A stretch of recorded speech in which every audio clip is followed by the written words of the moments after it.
Mildly astounding news, which is great if you can't handle spice, because this is the Patax Korma paste of news. Remember in Yilmaz 8 I said the company that sends me t-shirts from time to time, Lonely Kids Club, makes Pokemon Red cartridge t-shirts? Turns out they didn't. They put it up as a joke on their Facebook page thinking that no one would want to buy it, but we did. In Orchard numbers, we howled for that t-shirt to the point that we put an imprint on the quantum soup of the universe and turned a joke into one of the site's best-selling t-shirts. Bring a tear to my eye when do people have their voice heard? So thank you, Lonely Kids Club, for pandering to the people's railings, and a special thank you to you, the viewer. Good on you for finally settling the debate on whether Pokemon Red or Blue is better. Pokemon Red, and it pains me to say this as a Pokemon Blue owner, outsold Pokemon Blue t-shirts. It turns out that us Pokemon Blue owners were the Gary, which made me personally blue, double D, double die, until I opened up a parcel that they sent me, which included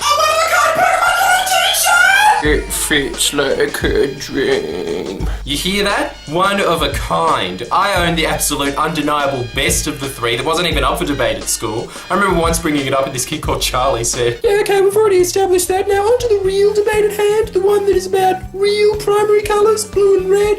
I suppose yellow is as well, but well, whatever, let's talk about blue and red." It was all yellow. And you can't have one. Oh, I feel heaps bad now. Maybe wearing this Pokemon yellow t-shirt will make me feel better. Hate it, mate. A Game Boy cartridge t-shirt prank. Bowler. Don't hate the player, hate the game, baby. So this is not so much an ad for Lonely Kids Club as it is me just telling you I got a t-shirt I like. But if you do want the other Game Boy cartridge t-shirts, they are actually available now at lonelykidsclub.com. Which I've got to take the opportunity to say, I love that brand. Whenever I look at that website, I feel like a baby chicken who thinks that a light bulb is there. Mommy. Now, on to matters that are very slightly more important than that. Recently I was, there's no good way to say this, peering over my girlfriend's shoulders at her personal messages, giving Budgie the helicopter a run for his money and hovering. And sure, that's gross, but not as gross as this. Penis snake. Imagine if this slept on your bed like a dog,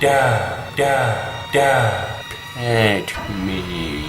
And I noticed there was a banner ad on the side of a Facebook page for Eagle Boys Pizza. And I hadn't tried Eagle Boys Pizza at that point in time, mostly because, guys, please, change your colours. A pink and black pizza shop instantly plazes into my mind an image of that Australian wheatboard scandal guy, except for he's painted like the Pink Panther humming. Who wants some action? And that may as well be Eagle Boys' celebrity endorsement, because the reality isn't that much better. It's Paulie from Fat Pizza. That has got to be the mascot equivalent of country town fairs trying to sell off Easter show bags in June. As in, yeah, Paulie's great, but come on. That's a really old, world's greatest show bag you're trying to push. I don't think the lollies in my bag are lollies anymore, dude. Pretty sure this is just a fly without wings, is it? Yes. Come on down to Port Macquarie's annual. If you don't support this, those carnies are going to be mugging you in the street, so just ride the horses fair. I started making fun of Eagle Boys, not from direct experience, more from overall life experience, where you notice that anything that looks, let's not dress this up, feral, usually, apart from kebab shop signs, is. But still, she had every right to ask. Have you ever tried Eagle Boys before? Nah, but look at it.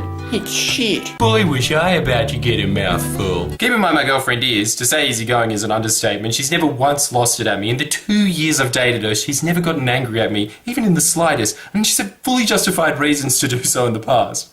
But then when I criticise Eagle Boys, that's when she decides to go nuts. She starts lashing out at me over Eagle Boys. But they were such lame, girlish hits that it made me laugh even more. It reminded me of Mr. Burns thrashing at Mr. Smithers, saying, "I'll give you the thrashing of a lifetime." The point remains, though, she was willing to physically defend the third best pizza chain in Australia. So seeing as I hadn't had it at that point, I asked my producer, who was a pizza connoisseur, photographed here, smashed. His household made a hard and fast rule never to order it again. They called their first and only house meeting over it. That's how much they hate it. How polarising is Eagle Boys? To my girlfriend's credit, my tradie friend said, "Yeah man, my boss got it for me when he fired someone one week, and I was like, fuck, why doesn't he fire someone every day?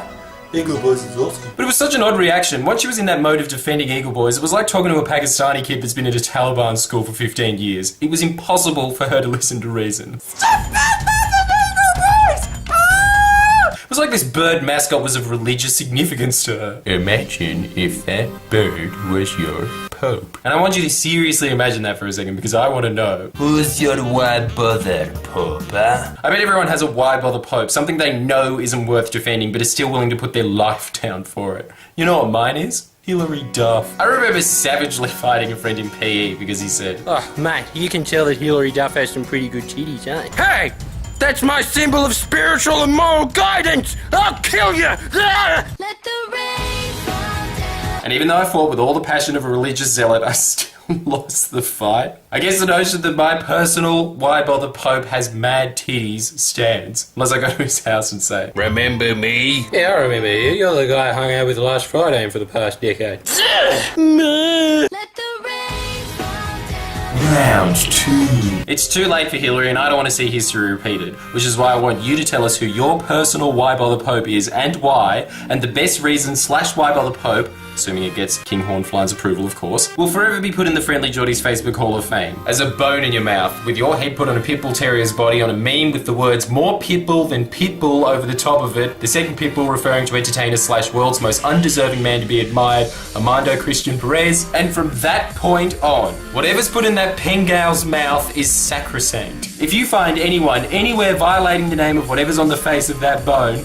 put it under the picture, and if King Hornfline gets around to it, he may write underneath whether the person who made fun of that sacrosanct deity deserves to get the death penalty or whether he'll let it slide. But again, it's out of my hands. King Hornfline's decisions are final. Let's find out how benevolent or cruel our king is. So great is my power that I can sarcastically demand fatwas. Please press the subscribe button now. Come on.